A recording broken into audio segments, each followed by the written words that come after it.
تو بھائی یہ سمجھ میں آنے والی چیزیں نہیں ہیں مارکیٹ میں جو آ رہی ہیں نا آج کل. یوٹیوب پہ ہر بندہ بیٹھا ہوا ہے, فیس بک پہ کوئی بھی اپنی بس ویڈیو آڈیو کلپ بنا بنا کے لوگ پھینک رہے ہیں.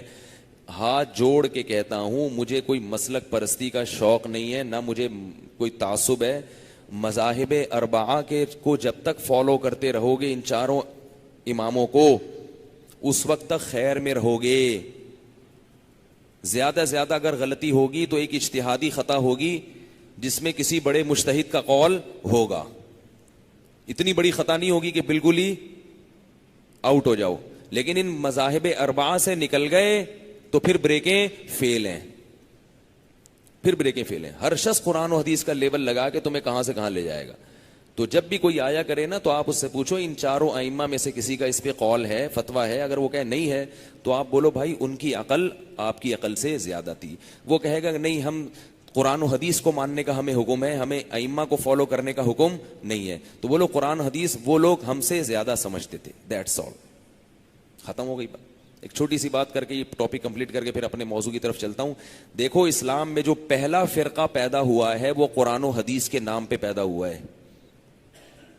خوارج, وہ بڑے عبادت گزار بھی تھے اور قرآن کی آیتیں پڑھا کرتے تھے دلیل میں. اس فتنے سے اللہ نے بچایا کس کو؟ جنہوں نے صحابہ کو آنکھیں بند کر کے فالو کیا ہے. آئی بات سمجھ میں؟ اب ایک فرقہ پیدا ہوا, اس نے کہا کہ اللہ کو دیکھنا ممکن نہیں ہے, اللہ کی زیارت قیامت کے دن نہیں ہوگی کیونکہ وہ تو عقل سے بالاتر ہے. لا تدرکہ الابصار, قرآن کی آیت پڑھی کہ نگاہیں اس کا تعاقب نہیں کر سکتی. تو پتہ چلا نہ دنیا میں کر سکتی ہیں نہ آخرت میں. صحابہ کا عقیدہ کیا تھا کہ آخرت میں اللہ کی زیارت ہوگی. تو جو صحابہ کو ماننے والے تھے انہوں نے کہا تمہارے دلائل ایک طرف, ان دلیل کا جواب ہمیں آئے نہ آئے, لیکن ہم کس کو مانتے ہیں کہ قیامت کے دن اللہ کی زیارت نیک بندوں کو ہوگی. ختم. یہ کیسا قرآن ہے جو صحابہ کو سمجھ میں نہیں آ رہا.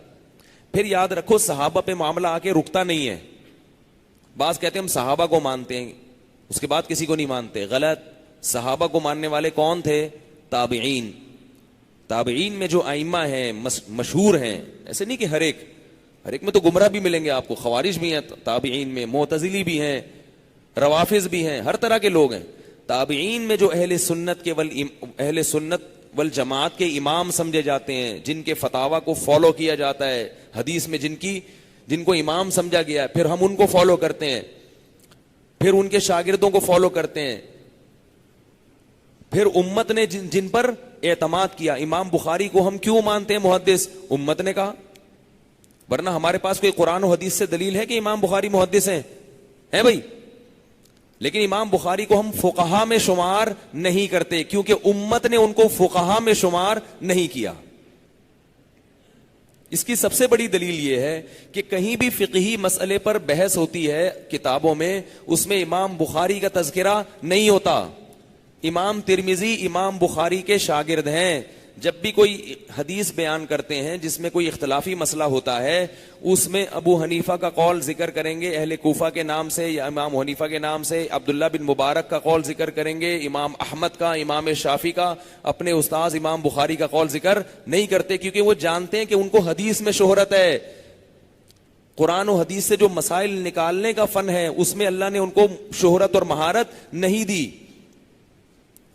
تو امت نے حدیث میں امام بخاری پر اعتماد کیا, فقہ میں کس پر اعتماد کیا ہے؟ چاروں ائمہ پر. تو اب اگر کوئی کہے نا دلیل کیا ہے, دلیل تو پھر محدثین کی بھی کوئی نہیں ہمارے پاس.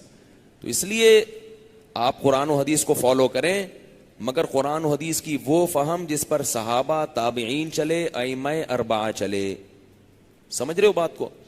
ان کو فالو کرنا پڑے گا.